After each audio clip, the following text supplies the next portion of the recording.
So here we go on the Roku TV, entering YouTube TV. I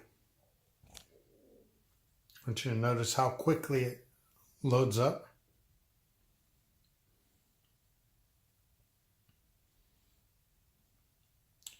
And it is in. So if we want to go over to watch live TV, we just hit the right arrow and we're over at live TV. Now let's load one up. Modern Family looks like something most people watch. Oh, there you see me. Hi. That loaded up pretty quickly.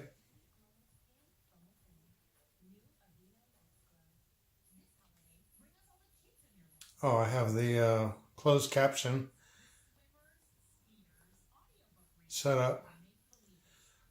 What's different about this than the PlayStation View is when you put it on mute on PlayStation View, closed caption automatically shows.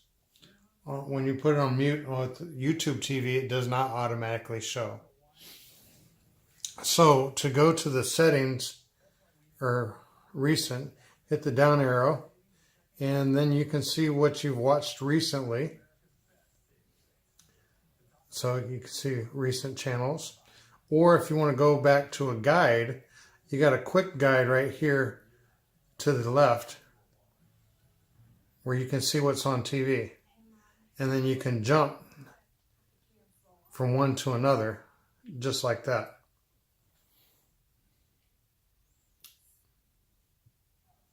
And it loads up pretty quickly. The picture's really sharp. Now, if you want to go back to the main menu, you hit the back button. Got to point at the TV. Okay, so what this did, it took me back to the guide with more descriptions. Hit the back button again. I'm back to the home area where we have the live guide. Go over to home and it shows top picks. You can choose based on a number of different categories.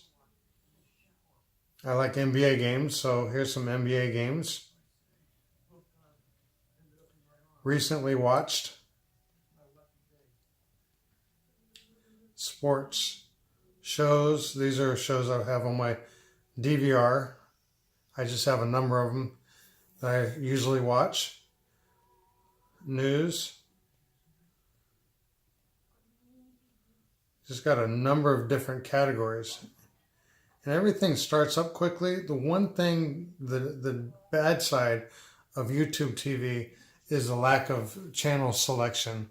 For instance, you won't find Discovery, you won't find food, you won't find Hallmark. To some people, that's a big deal. To me personally, it's not as big of a deal, but it is kind of disappointing not to watch Discovery and stuff like that. So in library, it has new in your library, most watched, recordings, shows, movies, sports. Let's go over, let's say we want to watch the basketball game from last night, 24 hours ago. Boom.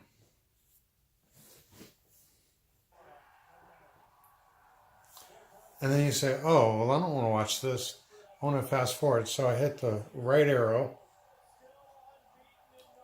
And it shows me a little preview of what's on the screen. So I could basically fast forward it through commercials and everything. So let's say I want to pick it up right there. And it paused. Okay, it's back. So it's a pretty sharp picture. It's not going to be a 4K picture, but nothing streaming is other than actual YouTube, but it is a pretty sharp picture. You're going to be limited based on the provider. So this one's on ESPN. You're kind of limited based on what ESPN pushes. You might get a slightly better picture from the ESPN app, but it's a good picture either way. Now, if I hit the down arrow, it takes me back to that menu. Now with Roku TV, there is no channel up or down. So you're just limited to what's on here. You see I hit mute and there's no closed caption. Unlike PlayStation View that automatically shows closed caption on a Roku TV when you hit mute.